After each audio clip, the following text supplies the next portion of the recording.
Welcome back to the channel. Sorry about this weekend, no content. As you can tell by my voice, still kind of getting over a little bit of a cold here. I watched the movie Malignant and No.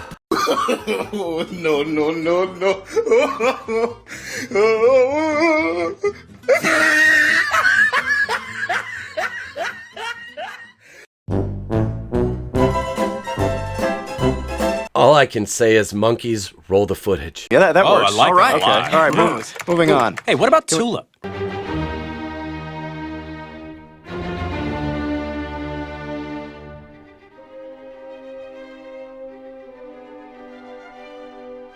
The movie Malignant. I hated this movie. I will give you my final score on it, obviously, at the end of this review, but I'm going to run you through what I like to call the good, the bad, and the ugly. Let's talk about the main cast for a second here. Stars Annabelle Wallis, she was the lead. Maddie Hassan played her sister, Kakoa Shaw. That's a man. And he just was kind of like the pretty boy detective. His partner, Nicole Brianna White, she was the sassy black female cop who didn't take, well, we'll talk about that later. And Jake Abel played Annabelle Wallis, who's the lead. Her husband, Derek, I believe his name was, and her name was Matt. And he's just a stereotypical asshole white guy in this movie. But it serves a purpose for the plot because the plot needed it to happen. So right now, let's start with the good, shall we? We'll start with our best foot forward. Cinematography and visual effects were very well done. The stunt work was outstanding, especially the performance of Marina Mazeppa. She was on America's Got Talent in 2019, where I do remember seeing her when I was still watching the show. She's a contortionist, does stunts, has actually learned some martial arts, which is very impressive. Quality of the gore was well done, very visually captivating. Some shock and jump scares, some hit better than others, but like I said, the VFX stuff was really well done. Quality of the gore being well done. As a horror fan, I really appreciate that, and I can give that my nod of endorsement. That's it. There's nothing else redeemable about this movie from my perspective, aside from the fact that at least the physical condition of what was afflicting our lead character of Madison is somewhat based in reality, and in the description to this video, I'll link an article from the LA Times. Now, let's jump into the bad. I know what you're thinking. Oh my God, this guy's a hater. He just hated it. No, I gave you what I thought was good. Please tell me the intent of James Wan in his direction was for this to be as campy and a display of a complete lack of self-awareness, exaggerated shit dialogue, cliches everywhere, which we'll discuss more in the ugly portion of this. The power set for Gabriel was utterly stupid, and it was B-movie Bush League mid-2000 schlock. This doesn't even pay homage to the 80s in this respect. It was just shit. Third act was off the rails. Now we're gonna get into the downright ugly. Derek the husband, we'll start there. What a dipshit. And he was the prototype 2021 white male husband. The writing and motivations for him were so ridiculous, I laughed when he bounced his wife's head off the wall.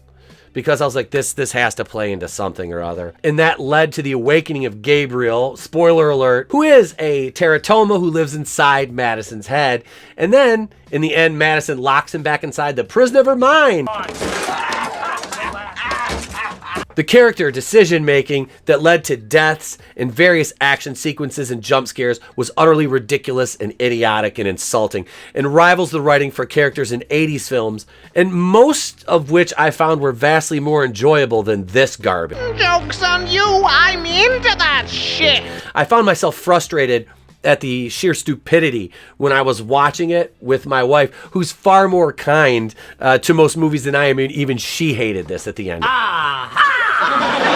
Malignant gives the optics of being three different movies that were just put into a trash compactor and spat out, and here's this movie by James Wan. The third act is a jumbled dumpster fire at the police station scene. It was mind-numbing, and it was just as bad as the scene in Birds of Prey set in GCPD headquarters. I understand the police are complete idiots in most movies and have no sense to attack a perpetrator with any tactical strategy whatsoever. I'm going to fight this guy one-on-one. Oh, what the fuck ever? And by this point, I was already bored and just wanted it to end. But I was laughing at the stupidity of every sequence in the third act of the movie. And I haven't even mentioned the jail cell scene, which was just fucking dumb. Let's get nuts! As soon as the one cop who apparently heard the slaughter happening, heard the cries for help, or saw it on the closed circuit surveillance cameras that are in every fucking jail cell. But that's not the case here. So he responds and he just goes in you know, like that meme, so I come in blasting, and just shoots the shit out of the inmate because he's too dumb to fucking stand back and aim. I mean, at this point, everybody's dead anyway. You've got a jail full of fucking recidivists. I'm sorry, I'm just going to be real here for a second. You know, and they were all scumbags anyway in this movie. So as far as portrayal in the movie goes, who fucking cares? So he comes in and he sticks his arm through the bars.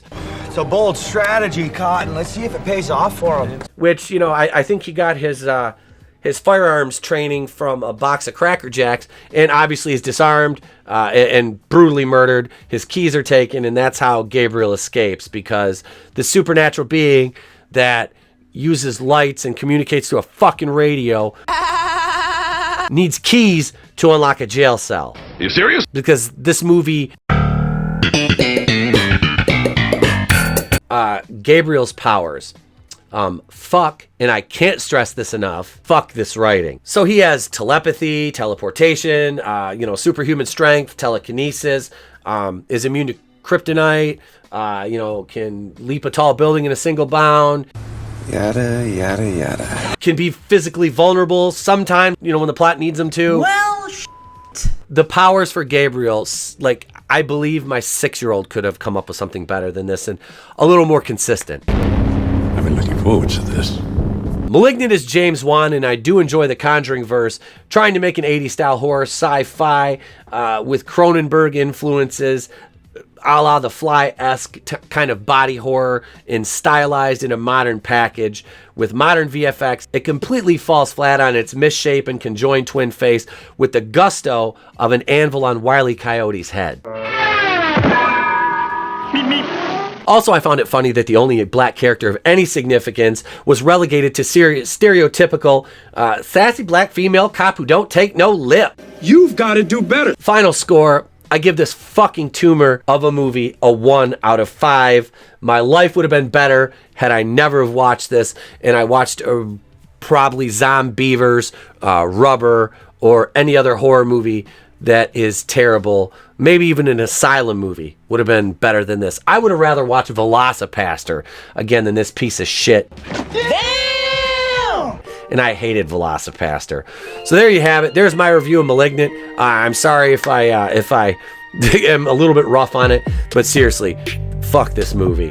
Leave your thoughts in the comments below. Let me know what you thought. If today's the day I have earned your subscription, despite the fact that I hated this shite movie, let me know by slapping that button, push the red button, you know, share the video, do all the things, help us grow.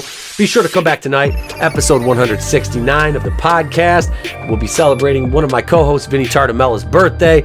So join us tonight, 8:35 Eastern, right here, the place to be reviews. I'm Etepo Kuian. I've been here with all of yous. If I don't see you, have a great day, a pleasant tomorrow. I'll catch you on the next one. And remember, it's always better to burn out than fade away. Why not make the fourth cut of this intro, just the intro to the review, not even the intro to the video, but the intro to the review? Why not do this for the fourth fucking time, right? I've already recorded this part like 3 fucking times. This movie is so shitty, I wanted to spend 5 hours working on this goddamn review. You know, why not do it again?